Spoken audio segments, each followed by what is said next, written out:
Starting us off, Kyle. Welcome to Center Cup. That I do not know what just happened there. Okay. You okay there, buddy? A little brain fart. It's a slow day. It's rainy out. Even the did best it in not the do that biz on your freaks guys' end too? It didn't. The music didn't go. Oh, wait for me. I was all I didn't good. get any music. No. It's okay. It's all right. We're back now. Slow start, Okay. but it's okay. Slow week. It's fitting for the RBC Canadian Open that we start that way. Okay. Well, formal introductions. I am Kyle Musarino, joined as always by Will Neary and Nick Newmeyer, and we've got a little preview day today. We will talk about the RBC Canadian Open, dive into some guys we think are interesting out there this week, talk a little U.S. Open qualifiers as well. But first, let's start with a little bit of recent news that came across the timeline today and yesterday. Nick, what did you want to get into there? Well, we got some more lighthearted news, and we got a bit more doom and depressing news. I guess we can start with the lighthearted ones. The NBC Sports produced their ratings for the U.S. Women's Open at Riviera. We found out today that more than 2 million people tuned in for Nelly Korda's win on Sunday. It is a viewership increase of about 78% compared to last year, and the second largest Sunday audience ever, or not ever, excuse me, second largest Sunday audience for the event in the past decade. So it's probably pretty close to ever. For the U.S. Like probably pretty close to ever. Probably is pretty close to ever. Yeah, good point. And so, yeah, like we said on Monday, just an overall great tournament. It's great to see. Obviously, the crowd at Riviera was a massive step up from the Chevron. So great to see that people are starting to tune in. Obviously, for someone like Nelly Korda to win as well, does really great things for the sport. She's doing really historic things. On the other side of the golf equation, we haven't really talked about what's been going on the LIV Tour and in recent weeks. And so moral of the story is nothing's going on, really. Like, we don't really know what is happening. We saw yesterday that the CEO, Scott O'Neill, was asked point blank if he can guarantee that the 4 tournaments would be playing for the rest of the year. And then his response was something along the lines of, what I can guarantee is that anybody that chooses to invest in this league will get a good return on investment. Never guarantee investment. That's that's 101 CEO stuff right there. You don't guarantee return. You can't do that. Yeah. So especially if you can't you definitely can't guarantee return. Yeah, not very promising coming out of LIV, which is why it is not surprising today that Brandel Chambly from Golf Channel said that he is, quote, hearing through the grapevine that Bryson DeChambeau is looking to return to the PGA Tour. Quote, the distraction of LIV being in flux, and Bryson, from what we all can sort of read between the lines, is that he's trying to figure out a way to come back to the PGA Tour. At least that's what we're hearing through the grapevine. Not surprising. Like, did we really think he was going to do this full-time YouTuber thing, or? I don't know. I will say the one thing, the only reason I'm not like hesitant, but I will say, and correct me if I'm wrong, but I'm pretty sure Brandel Chambly is also one of like the most outwardly spoken LIV haters of all time. Yeah, I know. So that's why I don't not believe him. I'm sure that is something he's hearing through the grapevine, but it also could be selective listening, or like it's also.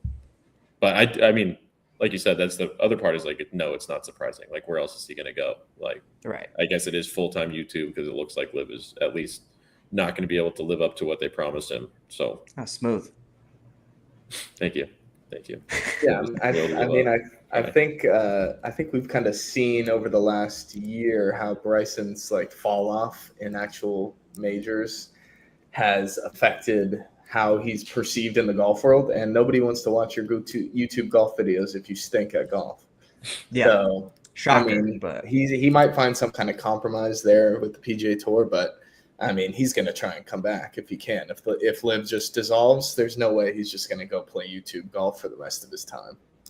Yeah, because like the audience is there. Like, the only reason people are going to him on YouTube as opposed to I don't watch this stuff as opposed to any other YouTube golf, I guess, is that he's PGA Tour winner and major champion Bryson DeChambeau. Like, he has his resume is not based off of the like if you didn't hear, unless you're like a really big YouTube golf guy, if you didn't know who he was ahead of time, you're probably not watching him to begin with. So he kind of needs to like produce in order to get that notoriety to his YouTube account, and he has not been doing that. Yeah. I mean, the reason why he's kind of blew up in popularity most recently was because he won a major in 2024. Like that was huge. So without that kind of thing, I just can't see it happening. Okay. So. Anything else on that front? No, I believe we're good there.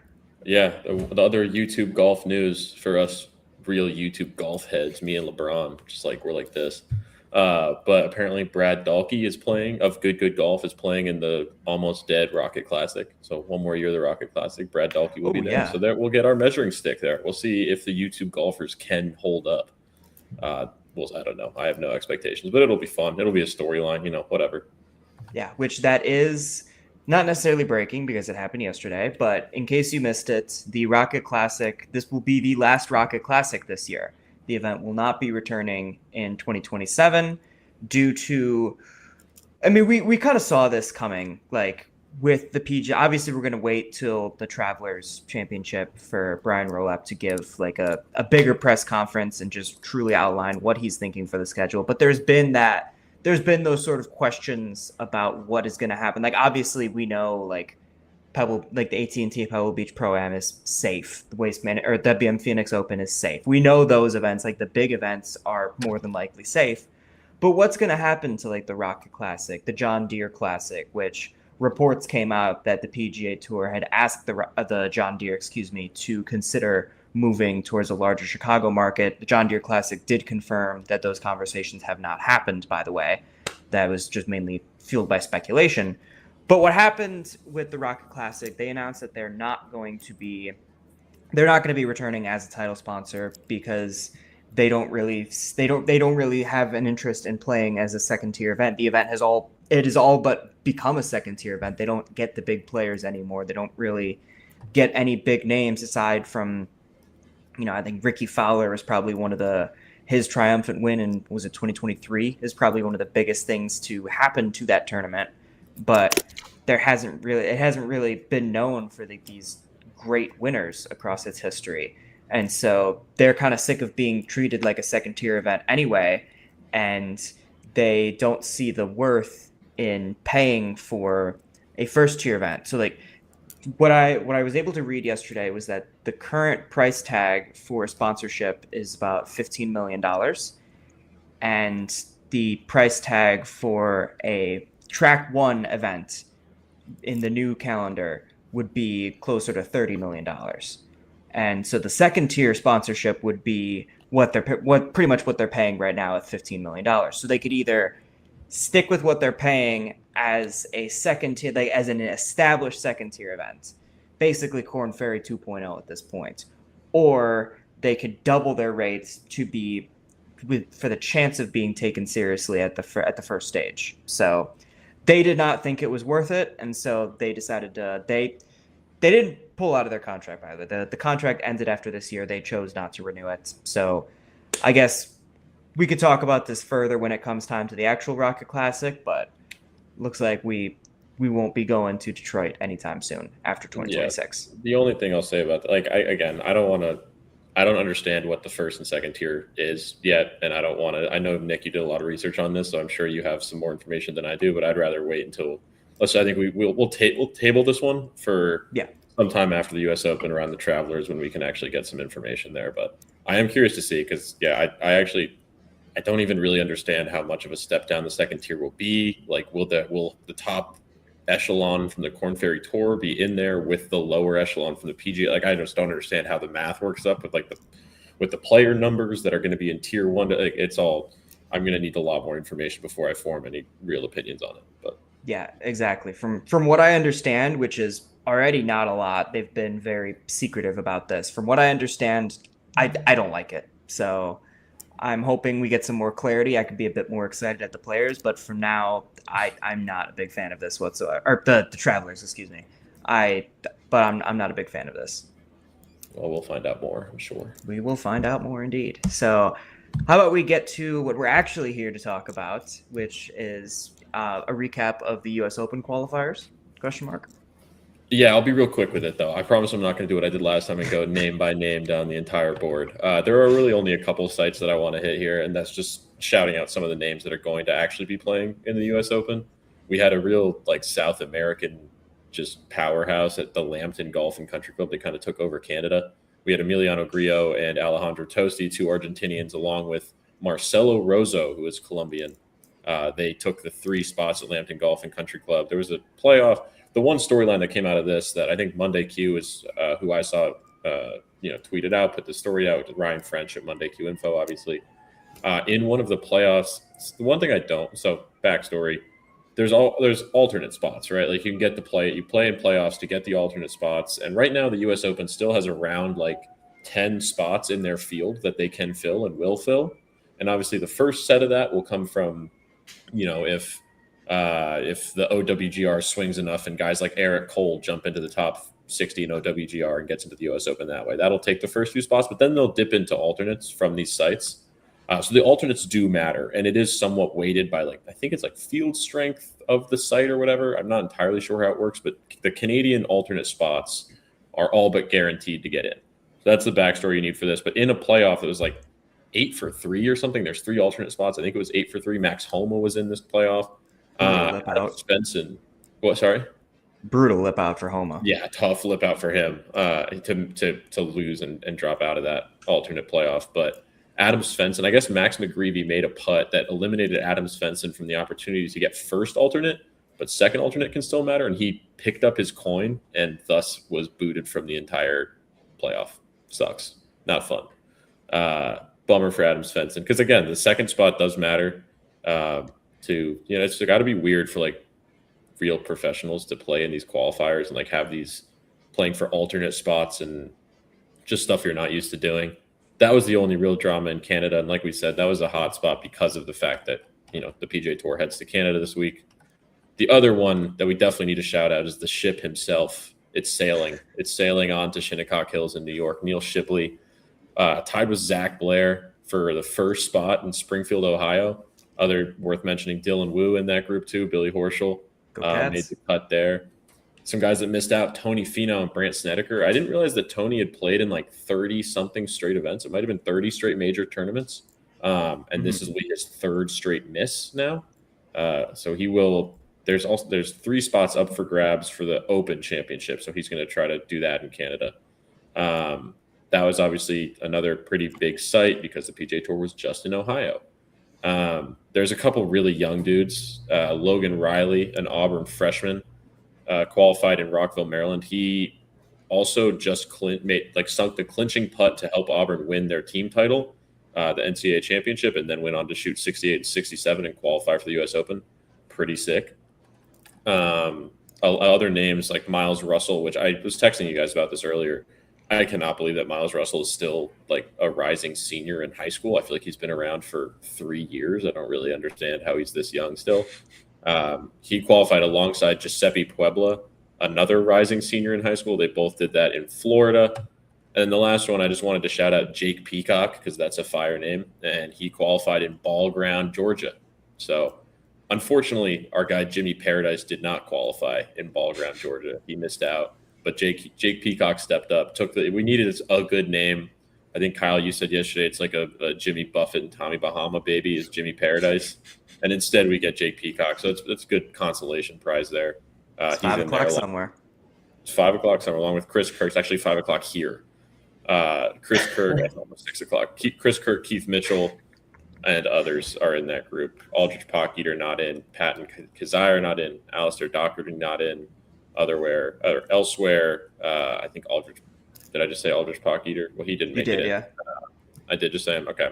Michael Thorpe Bjornsson, another one that didn't make it in. Luke Clanton, another one that didn't make it in. Blades Brown, another one that didn't make it in.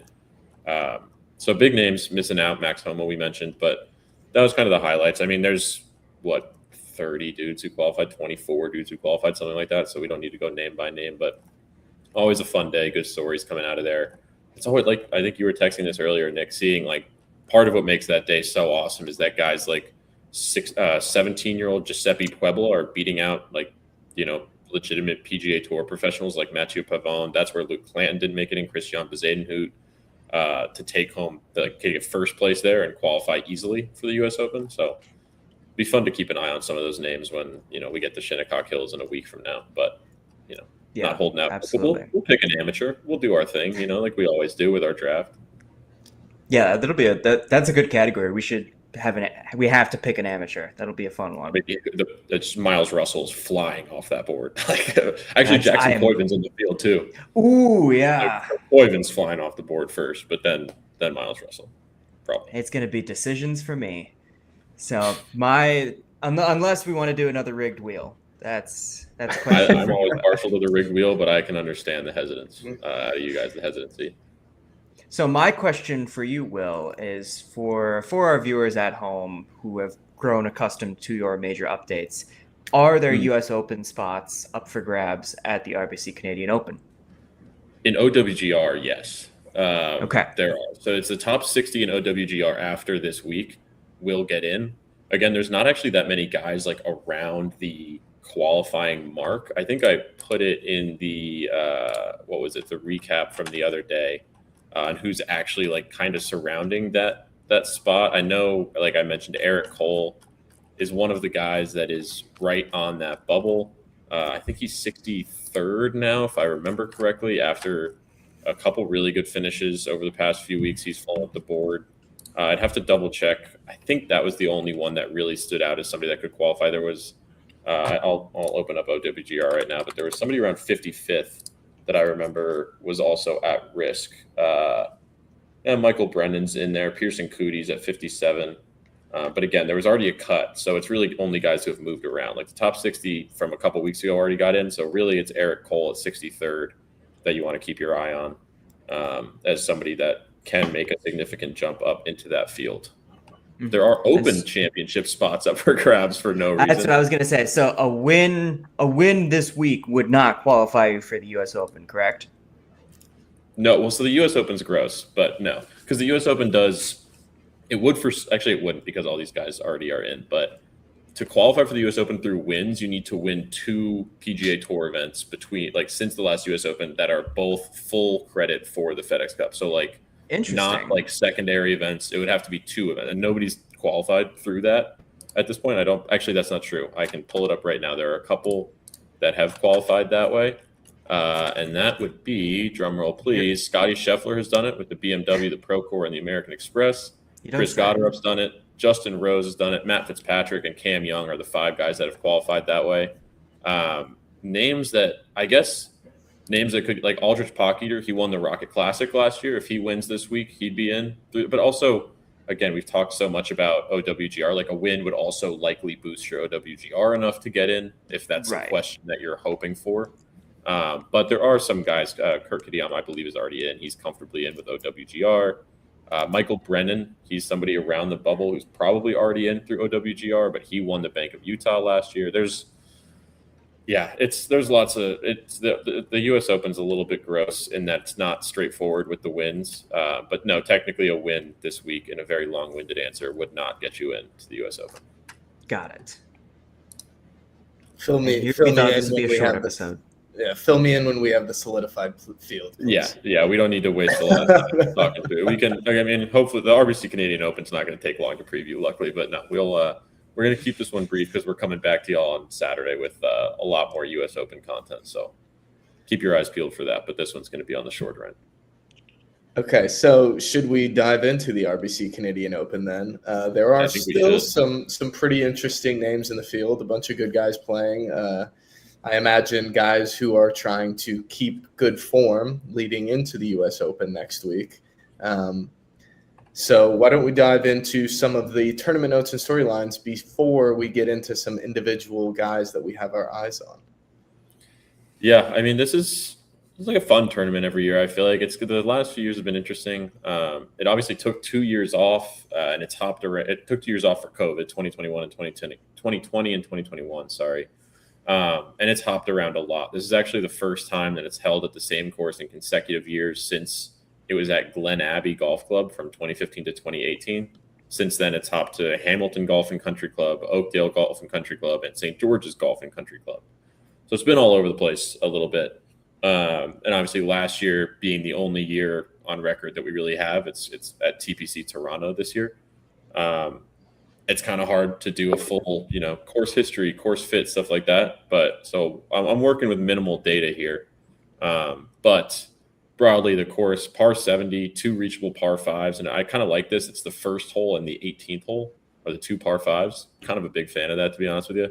I actually do like that. Yeah, that's cool. Just a little fun. Like, you can start off with an eagle. You can finish with an eagle. Round's not dead, That's all. I love the closing par 5. I'm a big fan of a closing par 5. Yeah, absolutely. Brings so much into play.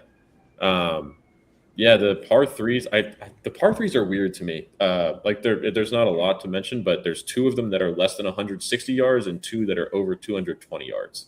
So it's very like the 2 opposite ends of the spectrum. There's not a lot of mid irons being tested here. It's long irons and short irons, and that fleshes out too. Like if you look on Data Golf or whatever of like the buckets that approach play falls into, like this, in terms of what's required, it requires a lot more 150 yards and in, and a lot more 200 yards and out, and a lot less from 150 to 200, pretty much. So that's something to keep an eye on. The par 4s are ranging from 350 yards to 530 yards, so a little all over the place. But yeah, I mean, in terms of the field too, like you said, Kyle, it's not bad. I mean, Matt Fitzpatrick, Justin Rose, Tommy Fleetwood, Colin Morikawa, 4 of the top 10 in OWGR in the field. Unsurprisingly this year, but maybe surprisingly in other years, Rory McIlroy's not in this field. He's played this tournament every time it's existed since 2019. He's won twice. He won in 2019 and 2022, which is back-to-back technically because we missed those 2 years to COVID, whatever. But not this year. Other guys, Sam Burns, Wyndham Clark, Aaron Rye, names I'm going to have my eye on. But yeah, it'll be fun. I mean, the good part about this tournament is that it's produced maybe not great winners, but interesting winners, I guess. Like Ryan Fox won last year, Robert McIntyre the year before, Nick Taylor obviously beat Tommy Fleetwood with that crazy putt, eagle putt, 72-foot eagle putt, I think, on the playoff hole. Logo man. Yeah, and he's now the logo of the tournament, which, like we said, is a pretty big flex. The interesting fact from that, and this is obviously arbitrary and almost certainly will not continue, but it's always fun if you look through this stuff. The last 3 years, the guys who won their OWGRs were 69, 76, and 75. So that's a pretty tight grouping of the random, slightly in that third tier type of, in terms of in the field, in that third tier of people you might keep your eye on. Not that I think that that's necessarily going to continue, but a fun little trend to just, you never know. With that, I'll cede my time because that was a lot of time that I just took. So, take whatever olive branch you want from the 9,000 branches I just went down and run with it. Take it away. Yeah, I think my biggest memory from this tournament was 2022 watching Rory. That was when he was peak captain PGA, and I think didn't he pass Greg Norman for career wins with that win in 2022 as well? I remember him throwing some shade at that. He's got a better memory than me if he did. I'll believe you. I don't necessarily remember, but I'll believe you. Yeah, that was he absolutely balled out in the final round. Some of the drives he was hitting too were just absolutely monster. And that was just a really, really good finish, even though there was never a doubt in my mind that he was going to win it. But yeah, this is a tournament that, we said this right before we got on air. This is the tournament before a major. No disrespect to the fine people of Canada, but this is not a big tier event, and I think it's maybe it could be, maybe it should be, but because of its standing on the schedule, this is not an event that is going to draw that many eyes. That's not going to draw a lot of attention from the big players, as we've seen. Obviously, we got a decent field this year. It's missing some big names, but I just have a feeling this is going to be some random winner. Or random in the sense of not someone that is going to be on the top page of the odds boards. I have a really weird gut feeling about this tournament, so it'll be fun.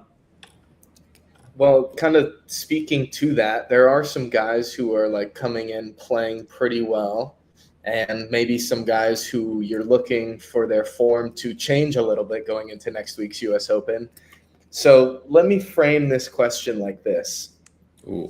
Who's one guy that you think is playing well, but you don't want them to win this week because then they're not going back-to-back weeks with a win? I thought about this earlier. It's Sam Burns. I don't want Sam Burns to win this week. If Sam Burns just wins this week, I'm going to be pissed off. I know he's not going to win the week after, and I'm so high on him coming into Shinnecock, just the way he's been playing. The problem is is a perfect fit for this course. He was second here last year by himself, but I'm like, man, please just another top 5 would be sick, but do not get the win. I can't stomach a win. I want to pick you next week, and I won't be able to do it. I mean, Kyle, do I even need to answer that question? Or I think we all know who I don't want to win this week. Yeah, I think we do. He's on the notes, so we could just get to him now. But like with Fitz, like I need to say it's a weird sort of paradigm for me because I need to see something from him in order to justify me wanting to pick him for the U.S. Open because I'm still leaning towards it. But the putting has just been abysmal lately. Even though the driving has been pretty good, I need to see something. But like, he don't leave all the mojo in Canada, man. Like, I need like a T7. Oddly specific request, but that's funny. He's definitely got to show something, and those two are opposite ends of the spectrum, 100%. Sam Burns is like a hot topic after the last couple weeks and been playing really well. And Matty Fitz is kind of faded off a little bit. And I think you'd almost it'd be a warm surprise to see him play well this week. And then maybe you could be convinced to pick him next week, US Open. I'm thinking Alex Fitzpatrick is somebody I could see doing well this week. This seems like a perfect sneaky week before a major for a guy who's flying under the radar but playing really well since he punched his ticket, got his tour card, all that lovey-dovey stuff at the Zurich, and he's just been really good. So he's not exactly, he doesn't fall into that I don't want him to win this week. He's a guy who I could see doing really well this week and somebody I'll have my eye on for sure. Another guy who I'll have my eye on, who's kind of been under the radar and has really been bad since he had his collapse at the Cognizant, is Shane Lowry. Yeah. And I was watching Golf Channel earlier, and they were showing Shane Lowry out on the range, and they threw this stat out there, which I couldn't believe. Shane Lowry hasn't won a tournament on U.S. soil since – when do you guys think? The U.S. Open. No, he never won the U.S. Open. He won the Open. He won the Open, but that's not on U.S. soil. He won the Open in Ireland. That's right. There's that Open. And then man, did he not? Has he ever? Did he win the Zurich? Pebble? I mean, the Zurich technically. 2015. But a solo tournament, 20. I was going to say he won the Zurich, but that doesn't count. No. No, he's only ever won. His resume is like astonishingly bleak. Since that Cognizant happened, he's got more missed cuts than he does top 30s. I mean, he's been like brutal. So he's one I've got my eye on too this week. I don't know why he won twice on the PGA Tour, and it's the Zurich Classic 2 years ago and the Bridgestone in 2015. That's it. I don't know why I thought he won the U.S. Open in 2019 at Pebble Beach. That was in fact Gary Woodland. I don't know why I thought. Maybe those two you get mixed up. I can't blame you for that, to be honest. Maybe it was just rainy and like so I'm like, it's a tournament Shane Lowry could win. Like, yeah. I just couldn't believe that. That was like it literally made me like look up from my screen as I was watching. I was like, what did he just say? Wow. Yeah, and 11 years. This is a player that we've regarded as, well, maybe not but like he has been regarded as one of like the top. Like he's always in contention for Ryder Cups. Like he's a killer at the Ryder Cup. Like he's a good player, but like that is an absurd stat. I mean, what do you like? Think about like if he had never won that Open Championship, like what bucket would he fall into? Like that's a great. All he's ever won is the Zurich and the. I mean, he's won on the DP World Tour. He's won 4 times on the DP World Tour, including some fairly big events. But if all he had to his resume was the Zurich and the Cognizant, like, and he wasn't Zurich with Rory McIlroy, by the way. And he wasn't best friends with Rory McIlroy. Let's throw that in there. That's like Obligatory. Like he's like he fall. I mean, that's the only reason Ryan Fox is on my mind is because he won this tournament last year, but he falls into like that random like Ryan Fox category, the Emiliano Grillo category, like a couple like just like random guys who have won once or twice. Like I don't know guys if it's that are just like there. Yeah, if it's his name literally being Shane Lowry, like just the Irishness and it's just such a good name, it just rolls off the tongue so well and it's so much easier to remember. But in terms of, like, I feel like the name recognition doesn't live up to the golf accomplishments, especially over the last 10 years. I mean, it's insane. And he's 27th in the world according to Data Golf. And he's 44th according to OWG, 43rd according to like 27th in the world. And both of those just seem like astronomically high. Yeah, totally. I mean, that they were showing the replay of the Cognizant, and I forgot how brutal that was. The iron off the tee straight into the wall, the only water ball in that hole all tournament, or all day. That was brutal. 3-shot lead with 3 holes to go. I mean, it netted me the Nico Echeverria win, but God, at what cost? He hasn't brought that one up in a while, Will. I know. We had a comment. That was literally the only reason why I wanted to bring up Shane Lowry. How else am I supposed to get that talking about? That is crazy, man. Hasn't won on U.S. soil since. I don't think that's. I guess today it would. Maybe today he'll just keep. It will be even funnier if he wins this week. Then still won on U.S. soil since 2015. Yeah, exactly. Okay, who else? Who else do you guys have your eye on this week? Well, Nick, you mentioned Matt Fitzpatrick, and I threw him. I couldn't decide on a prove me wrong guy this week, so I threw the 3 of the Brits together. I've got Matty Fitz, Justin Rose, and Tommy Fleetwood, all 3 British in the top 10 in OWGR. All 3, I don't know what to do. Matty Fitz, you kind of already covered why he's in this category. It's like my note just says, "Are we elite? Are we not? I don't know." And I don't necessarily think that this is a great opportunity. Like, I don't think if he wins, he's going to vault himself into the elite category. But like you said, like this is a tournament that he should theoretically do well at.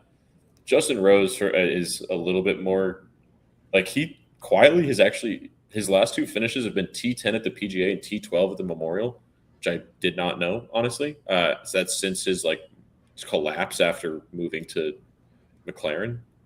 He's actually done well in the last 2 events. I wrote down that I want to see who the real Slim Shady is because right now I have no idea which Justin Rose is the real Justin Rose. And I think we'll find out hopefully over the next couple of weeks. I mean, U.S. Open at Shinnecock is like kind of built for just like it feels like a play. Like 2 months ago, I would have told you that Justin Rose is going to be very, very high on my board for Shinnecock. Right now, I have no idea where he falls.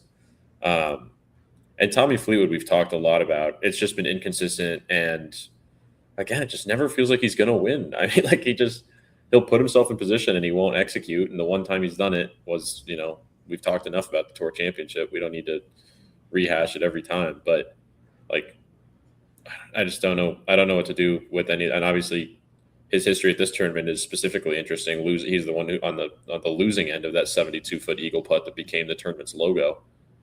So it's a group of guys that I'm kind of just tentatively eyeing as like theoretically any one of those 3 could easily win this week, and yet I'm like not confident in any of them to win.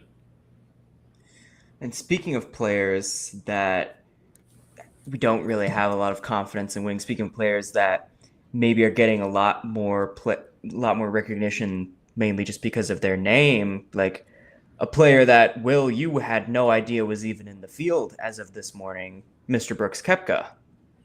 I didn't know until I opened up the odds board because I always paste a screenshot of DraftKings into our notes or whatever. I literally had no clue that he was here until I opened up that screenshot and was like, oh, Brooks is like the 9th favorite here. Like, who knew? In front of my savior, Nikolai Højgaard, and the man himself, Shane Lowry. That's even funnier. Brooks is... I looked in your notes and you said that Brooks is doing sort of a weird thing where he's playing really good at every other event.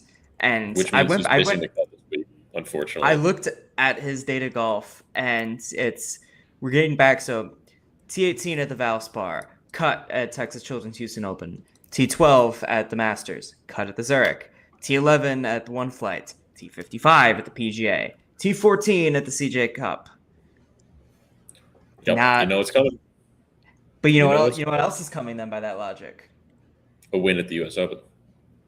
I mean, honestly, sure. One of the best iron players on the PGA Tour for no reason, so sure. yeah, you could talk me into it. Honestly, it's a major, so I hadn't thought about it until this exact moment, but you could definitely talk me into him having a decent performance, like being yeah, a name that you'll see him hit a couple shots on Saturday and Sunday at least. yeah, you could talk me into a T15. I think just looking through, I did promise you guys a vibes based pick for this week, and my pick is going to be, I went for the safe choice last week, and I went away from the ballsy pick. That was no fun. It didn't really work out that well for me anyway. I'm like an Eric Cole this week. Playing some of the best golf on the tour right now. His last, Yeah, he's 5 he's playing starts, really he's hot. 4 top 10s. Yeah, and he literally, and if you want to even go a step further, 5 out of his last 6 events are top 25s, and the one outlier is a T31 at the CJ Cup. And so he fits the mold of this course very well in most areas. He's a really good putter, really good around the greens and approach. Not traditionally a very good driver of the ball, but the past 2 tournaments, he has gained about half a stroke off the tee, and both of them have earned top 10 finishes, including the playoff at the Charles Schwab. So if the driver's firing, like, he could theoretically, the other aspects of his game could theoretically make more of a difference. And I think one of the, like I said, we have very little data to work on. We have 1 year of data at this course at TPC's Toronto. One thing that's worth mentioning that I did write down, just looking at 2025, was that it favored accuracy. Like if you look at data golf, like it has that, accuracy versus distance, whatever. It says it favors accuracy, but I was also interested by the fact that it was the average, like the field average in fairway percentage was 5% higher than the PGA Tour course average. So to me, that kind of just tells me that it's an easier driving course. Like it's a little easier off the tee, and it isn't particularly like massively penalizing off the tee. I mean, if you look at the winners, like Ryan Fox, I think was below, like he was right on average in driving accuracy last year, but well above average in distance. So were a couple of the other guys near him. I know Sam Burns, who finished second, was well above average in both of those categories. So it's kind of like looking at a guy who has been a little bit erratic off the tee, like isn't a bad idea. Like if you're going to have a week where it's okay to be erratic off the tee, like it really wasn't at the Memorial and it really won't be at Shinnecock, but it probably will be this week. It seems, at least based on the data, that like you'll have a little bit more opportunity to be wayward and still find fairways. And I don't really think it's going to be incredibly penalizing out of the rough. I mean, it's still a penalty. It always is, but comparatively at least. So I don't hate Eric Cole. It's not a bad shout at all. Yeah. And he's fighting for something. Like he's, again, 63rd fighting to get into this field. So he's going to, I mean, all these guys are motivated. I'm not going to pretend like he really has particular extra motivation, but if you want to ride on that at all, like, yeah, he's fighting to get inside that top 60 WGR. That's going to take a good finish.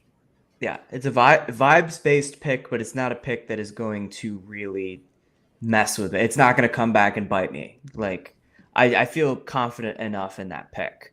It's not another type pick, really. I mean, yeah, that was rough. But another player that, I'm interested to see. I'm a little scared to pick him, but another player I'm interested in is Colin Morikawa. There was like 12 dudes that I wanted to put in my prove me wrong. Like Colin Morikawa is like all. That's the thing with the guys in the top 10. Like you read all of them: Fitzpatrick, Rose, Tommy Fleetwood, and Colin Morikawa, and all of them. I'm like, I don't know what to do with you right now, to be honest. And I think honestly, that's part of why you get interesting winners like the guys, the Ryan Foxes, the Nick Taylors, the Robert McIntyres here, is a bit because like the guys who are really good that are coming here are doing it to try to get themselves back and like to try to prove their form ahead of the U.S. Open, which means they're not theoretically playing the golf that they want to be playing. That's at least my working theory. I could be wrong about that. There's lots of different things, obviously. But then you get the guys that are, farther back in the field that are fighting for positioning, that are here to just tune their games rather than fix their games. Colin Morikawa, I don't know. I don't know at all. I was like, he's taken a lot of time off. He hasn't played since the PGA. I think that's the one part of me that I'm like, it's going to be really interesting heading into the U.S. Open if he comes out and his back looks healthy and he's got the distance off the tee back and he looks good this week. Then I'm going to be thinking about something ahead of the U.S. Open, because what we saw at Pebble Beach and in the weeks afterwards was really, really impressive. So, but yeah, I'm again not picking him until I see it. Yeah, I think we've said it before 100 times. Like, we were robbed of a great Colin Morikawa season with this back injury, and now he just had a child. I mean, how dare that? How dare they? How dare they do this to us? Like, look, you took something from us, but yeah, it's if he can come out and sort of salvage this season and like have that. If he comes out as Colin Morikawa at the RBC Canadian Open, I would be very happy. But if he comes across as like the guy that's scared to twig his back with a swing, like that's not going to give me a lot of confidence, especially after a month off. Yeah, I like the 3 weeks off, but I'm not going to be picking him. I hate framing it as taking time off when he just had a kid. Yeah, that's true. It makes us sound like assholes. Yeah. That is true. Okay, fair. Yeah, that's true. It's not like he's probably not getting that many swings in somewhere. Yeah, he's probably not getting that many swings in. He's probably not sleeping. He's probably sleeping less than he is on the PGA Tour. So yeah, exactly.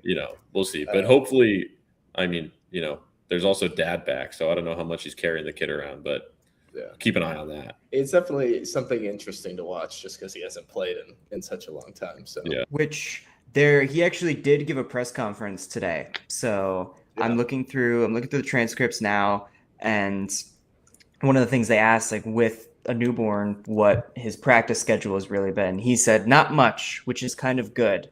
I left the PGA Championship uncomfortable in a way. I've been grinding this kind of back injury since the Players. It still hasn't felt that comfortable. So it was nice to take a full reset and just focus on other things going on in life. There's still a trust factor that I'm looking for, that I'm trying to find this week, going into tomorrow, into next week, essentially. But it's a lot better of a swing that I've been putting on, and that's, for me, a positive thing. So I think when the body is fully able to have that kind of last puzzle piece of fully relaxing, I think the game's going to be exactly how I want." All right. Let's see. Good perspective, yeah. I mean, in my experience, backs don't necessarily heal in 3 weeks, no matter how much time you take off. So we'll see. But it's definitely a trust factor that goes on here. That's what it's going to be all about.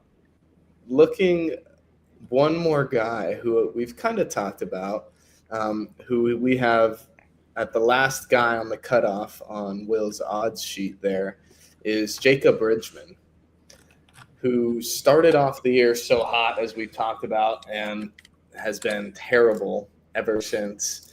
Do you guys expect anything from the Bridgemeister? No. I mean, not really.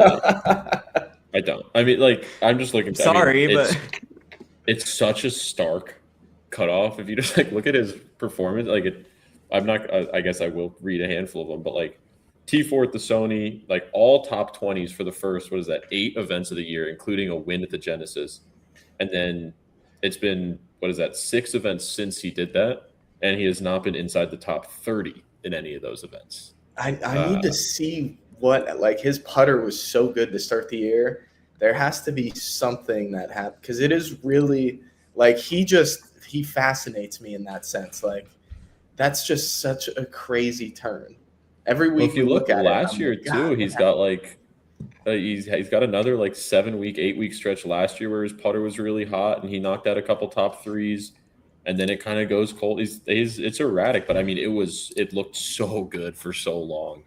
But I mean, you never know. Like, he's obviously got the ability, in his most recent start, above average in distance and accuracy off the tee. That's a plus sign. He gained strokes and approach. That's a plus sign.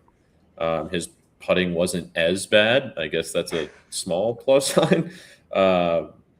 It's again, this is a weaker field. There's a T34 at the Memorial. Nothing to write home about, but it's better than missing the cut. So Yeah, I don't expect something. anything, although I'd be pleasantly surprised with a top 20, Yeah, I'm not like that's gonna be a turn. That's gonna be a finish where if we're looking at this on Monday and you say, "Oh, Jacob Bridgman finished like 17th," I'd be like, "Oh, like Yeah. I wouldn't." Okay. Yeah. Yeah. And how about Victor Hovland? I feel like he's been a little underwhelming this year. A little. Yeah, very. Yeah, a little is an understatement for sure. He's still like you picture him as being one of the better golfers in the world. I think he's like 33rd maybe in OWGR. Yeah. And you just look at him this year and he just hasn't done it, man. No, And he hasn't played since the PGA. No, he missed the cut there too, and something was just atrocious putting. But he's just another guy that like when he's hitting it well, you like just watch him play, and you're like, man, this guy like irons are among the best in the world. Like when it's right, it's right. And you can credit part of this to everybody talks so much about his tinkering and everything, and he's always trying to change things and make things better a little bit. And I don't like. On one hand, like I get like, yeah, I'll put some credit in that, whatever. But like on another hand, like it just sometimes he's just like one of the guys that are erratic, and like he might win this week, he might miss the cut this week. And honestly, would I be absolutely shocked if he won? Like, I guess kind of, but also not really, because like I know that ceiling's there, and he's shown us in the past that like any give it like. So I'm looking at 2025 last year, he won the Valspar. Before that, he missed the cut at the Players, missed the cut at the Arnold Palmer, missed the cut at the Genesis. So, like, we know that it can happen any week. He can show up and turn it on and win, and he'll, after the win, say, oh, actually, like, that was some of the worst golf I've ever played in my life, and I'm still working on my swing, and I'm going to have floaties on the range next week. Like, you truly have no idea what he's going to do. And one of the things he might do is win the RBC Canadian Open, but I'm not going to be the guy who's going to try to make a living figuring out which week it's going to be that he turns it on. Yeah, that's a tough one. That's one that. Yeah, like you said, Will, like I wouldn't be shocked, but like I would not be brave enough to pick him this week as well. Okay. Do we want to reveal who we are officially picking? Well, Nick gave his. I'm ready to give mine if you want me to. Yeah, I'd say. Because I do get second pick because you are the leader still, Kyle, in our picks game. So I think my rational brain would give me Sam Burns, but I refuse to do that because I don't want him to win this week, and I can't root for somebody I don't want to win. I also hate this, by the way, but I am going to go with Wyndham Clark. I know. Okay. I know. Well, because I think he and Sam Burns, to me, like we talked about this on Monday, they both feel like they're peaking at the right time for the U.S. Open. Like he's playing really, really good golf. And I will not be that mad if Wyndham Clark wins this week, and I don't feel like that decreases the chances of winning the U.S. Open. Not because I don't necessarily like Wyndham Clark, nothing like that, but Sam Burns was robbed a little bit with that whole standing water fiasco last year at Oakmont, and I want my guy to get another chance. If that comes at the expense of Wyndham Clark, I'm willing to let that happen this week. But and you know what? It's a multi-million-dollar expense. Like if he wins, he makes a bunch of money. I don't think Wyndham Clark would be that mad at me for saying that. So. But yeah, to back it up further, I mean, like I said, he's peaking at the right time. He's 21 or better in 5 of his last 6 events.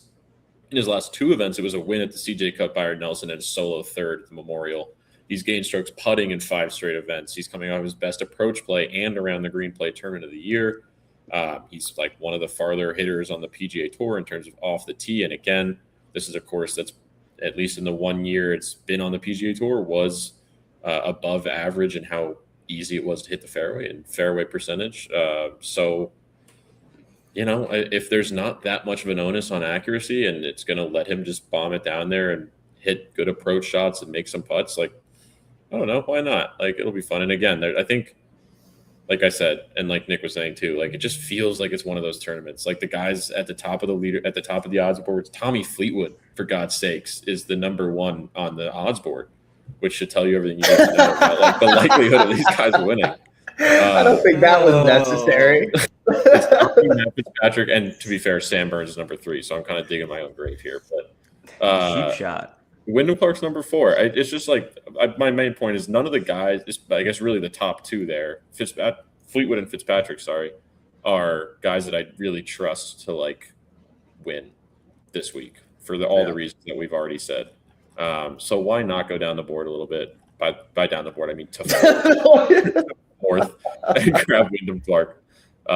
It's a harsh drop off in terms of odds after Sam Burns. It seems a little like it's plus 1150, plus 1200, plus 1275, plus 2350 for Wyndham Clark. Another one that stands out to me, and I just am looking at the odds boards. Christopher Rayton is like 7th, which I know he won earlier at the Truist, I believe, but like in front of Justin Rose and Nikolai Højgaard and Brooks Koepka and stuff. It's an odd odds boards. They say. I guess he is. I did honestly. Oh, you know what? He is coming off that he did the same thing that Alex Fitzpatrick did last week. T6 at the Memorial with a Sunday 65, which I forgot. I mean, yeah, that's the only name that I would argue that should be in front of him is maybe Nikolai Højgaard. Like I'm fine putting him ahead of. Yeah, okay, fine. I can give you Rose, but like, yeah, I'm okay putting him ahead of Koepka. Yeah, that's fair. I guess I honestly he didn't get much. I think I saw one shot of his on Sunday. I don't think he got much airtime because, like I said, it was a Sunday 65. He wasn't really in contention. So I think what's fresh in my mouth is the T44 at the PGA, not the good performance at the Memorial. So that's maybe you don't like the fresh in my mouth saying weird. That's like harsh grimace. My God, is that not? Maybe I made that up. Maybe I think the fresh taste in my mouth. Yeah, I'm conflating a couple things here, but you know what? I'm sticking by it. The fresh taste in my mouth is. We'll make that the podcast episode description right there, all caps. Yeah, in this episode, Will has a fresh taste in his mouth for PGA Tour for the RBC Canadian Open. Yeah, that better be the title episode when Christopher. Do you have a pick, Kyle? Are you settled into somebody already? Yeah, I think I am. And I don't know if he's actually going to win, but I really like his chances to be like top 5, top 10.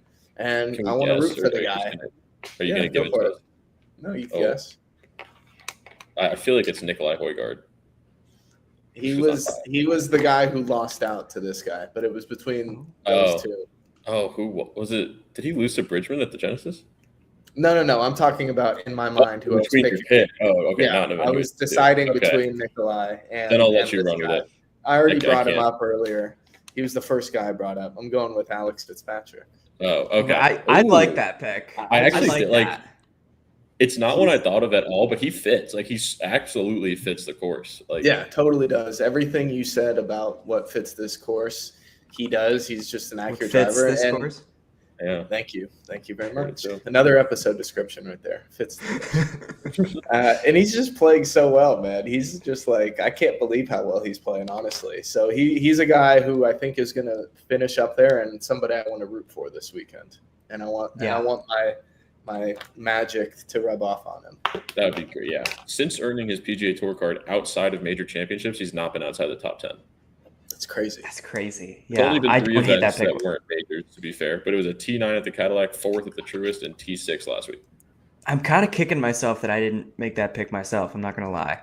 Yeah, the Fitzpatrick truther himself has. Yeah, that's like my thing. Like stealing my stole my whole flow, bar for bar. It would make it even sweeter if he actually pulled it off. Oh my God. I like it. It'll be fun. Also, how fun would that be heading into the U.S. Open if he's riding another win? Yeah, that'd be awesome. Yeah. Is he qualified for the U.S. Open? He would with a win. Probably his OWGR would get there. He's 73rd right now. Wow, that'd be so awesome. He would jump for sure. I don't think otherwise he is, unfortunately. Although I can tell you in like 2 seconds. He is qualified for the U.S. Open. Yeah. Through which exemption? That is a good question. Did he get one from the Zurich? No, you don't get one for the Zurich. Unless I'm losing my mind. We'll have to find out. Or is it the Hero Indian Open? Like the European swing, maybe?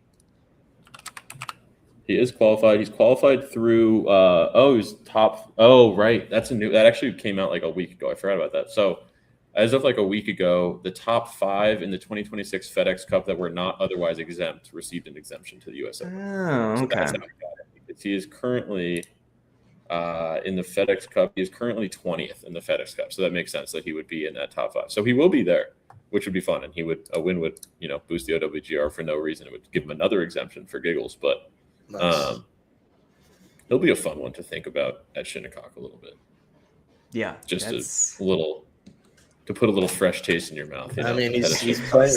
Okay, now when you said it like that, now I don't like it. No, don't like it. It's just crazy. Him and his brother just have been going in opposite directions. It's just, you would have never guessed it. It's the voodoo witchcraft, the dolls. There's a witch somewhere, an Etsy witch, just pulling their powers back and forth from one another because they can't have it both ways. Only one of them can succeed. Yeah, so you could have the voodoo this week. I want it back next week. That's fine. This will be a 1 week loan.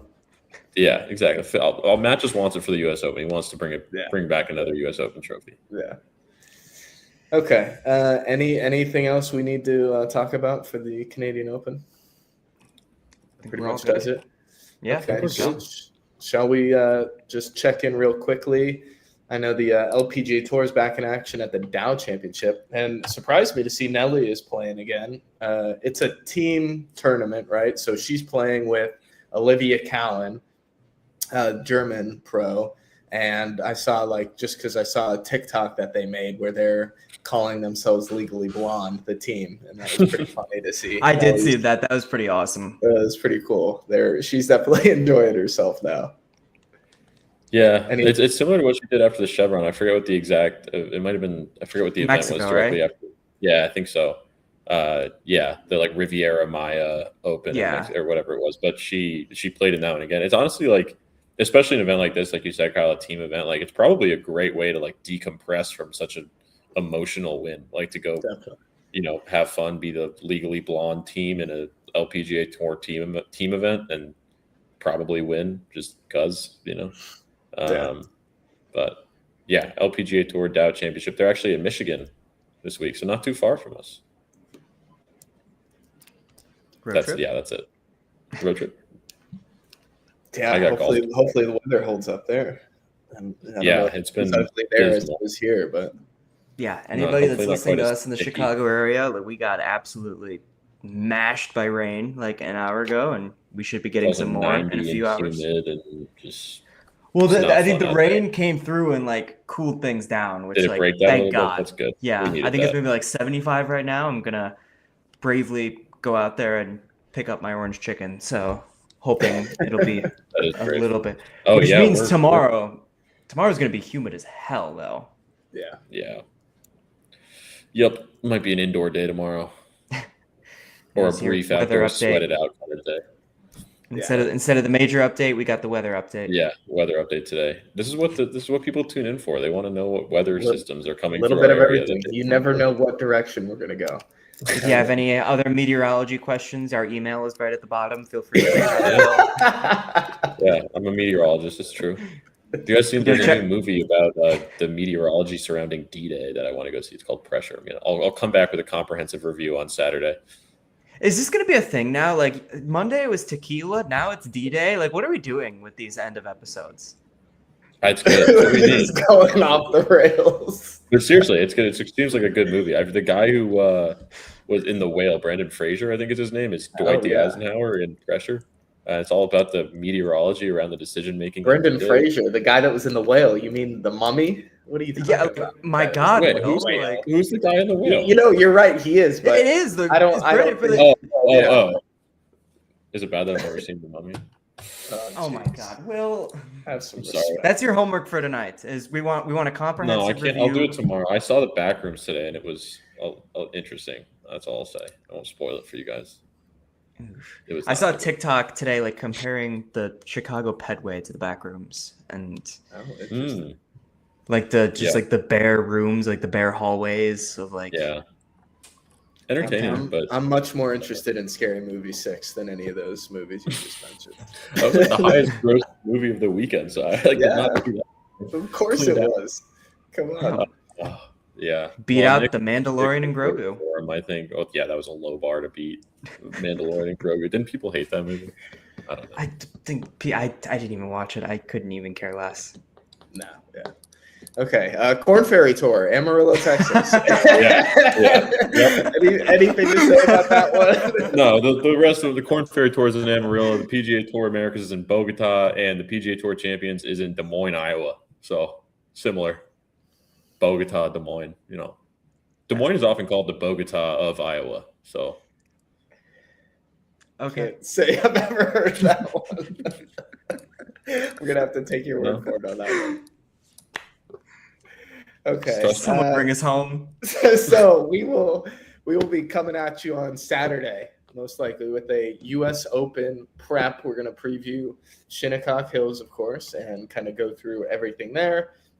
And then we will be back on Monday recapping what happened in Canada and whatever else takes place over the weekend. And then on Tuesday, we will dive into our full U.S. Open preview. And a little more extensive stuff, talking about some individual guys there. Did I miss anything there? I think you nailed it. No. That was perfect. All right. So keep out. We will put our picks. We talked about them here today, but we will put our official picks up for Canada this weekend on our Twitter at CenterCupPod and our Instagram and TikTok at CenterCup.pod. And any weather-related questions, please direct them to our email at centercup.pod@yahoo.com. Any final words, gentlemen? No, I'm tapped out. Yeah, thank you. Nothing more from Nick's you. got orange chicken waiting for me. Yeah, come on, wrap it up, boys. Let's go. Come on. All right. Thank you for listening, everyone.